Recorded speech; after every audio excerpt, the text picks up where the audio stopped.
ज़ातुल सलासल।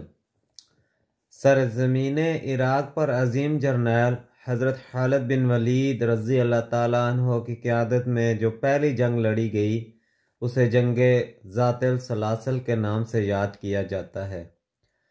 खफ़ीर खलीज फ़ारस के करीब वाक़या है।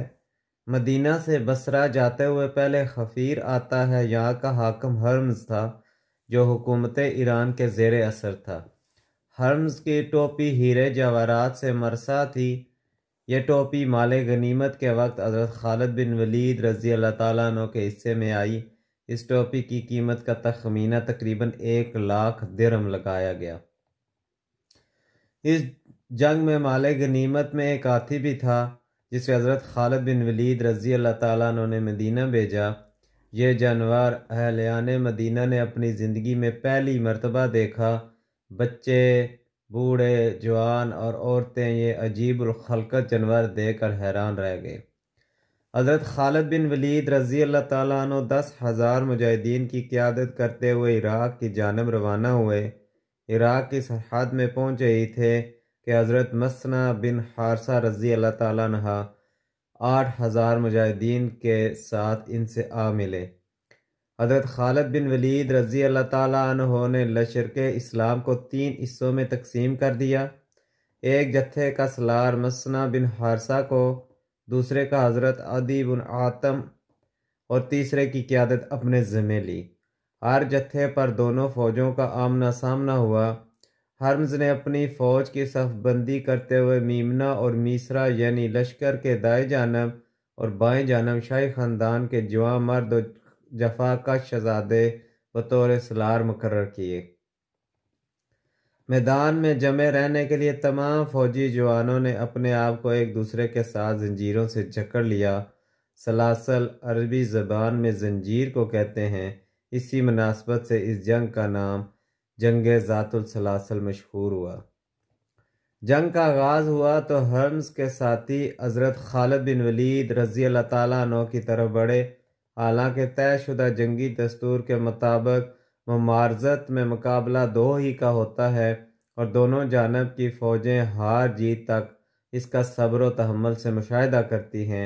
लेकिन हर्मज़ ने अपने साथियों से साज़बाज़ कर रखी थी कि यूं ही खालिद बिन वलीद रज़ी अल्लाह ताला अन्हु मेरे मुकाबले में आएँ, तुम नागहानी इन पर हमला कर देना।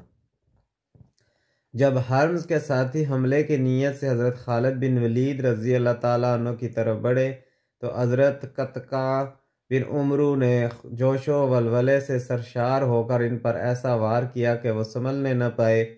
इनमें से कुछ कत्ल हो गए और दूसरे भाग गए।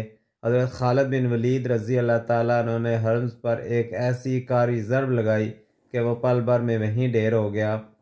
ईरानी शिकस्त खाकर भागे। मुसलमानों ने दरिया फ़रात के पुल तक उनका पीछा किया। इस मैदान में ईरानियों की एक बहुत बड़ी तादाद कत्ल हो गई। जंग अलेस।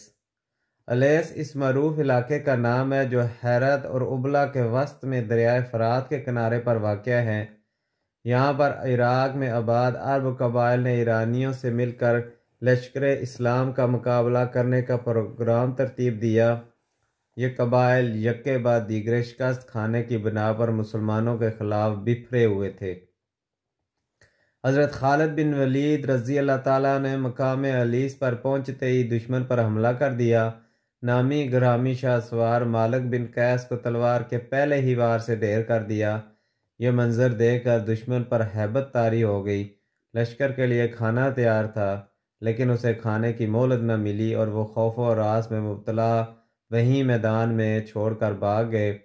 खाने में सफ़ेद चपातियाँ थीं जिससे मुसलमान नाआशना थे क्योंकि इससे पहले मुजाहिदीन ने इस तर्ज का खाना अपनी ज़िंदगी में नहीं देखा था।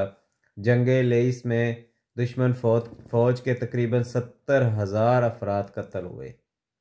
जंग हेरा। हेरा इराक़ का पाया तख्त था। अरब कबाइल को अपने काबू में रखने के लिए ज़रूरी था कि हेरा पर मुकम्मल कब्ज़ा किया जाए। इसलिए हज़रत खालिद बिन वलीद रज़ी अल्लाह ताला अन्हु ने हेरा का रुख किया।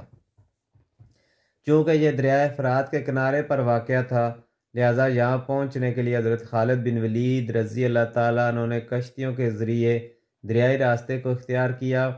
हेरा के गवर्नर को मुजाहिदीन की पेशकदमी का इल्म हुआ तो उसने अपने बेटे की कमान में बहुत से जंगजू मुकाबले के लिए रवाना किए ताकि मुजाहिदीन की पेशकदमी को हेरा में पहुंचने से पहले ही रोक दिया जाए। हज़रत खालिद बिन वलीद रज़ी अल्लाह ताला अन्हु ने गवर्नर के बेटे को मुकाबले में कत्ल कर दिया। गवर्नर के लिए ये बड़ा ही नाजुक तरीन मौका था। बेटा कत्ल हो गया। शाह ईरान के मरने की खबर मिली तो ये घबरा कर किला बंद हो गया। चूँकि हेरा में बहुत मजबूत और आलीशान किले तामीर किए गए थे ताकि बवक्त ज़रूरत उन्हें अपनी हिफाजत के लिए इस्तेमाल किया जा सके। अहले हेरा मुजाहिदीन से खौफजदा होकर किला बंद हो गए। मुजाहिदीन ने तमाम किले का मुहासरा कर लिया। एक दिन और एक रात मुहासरा जारी रहा। किसी तरह चंद मुजाहिदीन किला के अंदर दाखिल होने में कामयाब हो गए। अहले हेरा सुलह के लिए मादा हो गए और इन शराइत पर सुलह कर ली गई। नंबर 1, अहले हेरा सालाना 1,90,000 दिरहम जिजिया अदा करेंगे। 2, अहले हेरा मुजाहिदीन के लिए ईरान के ख़िलाफ़ जासूसी की खिदमतात सरअंजाम देंगे।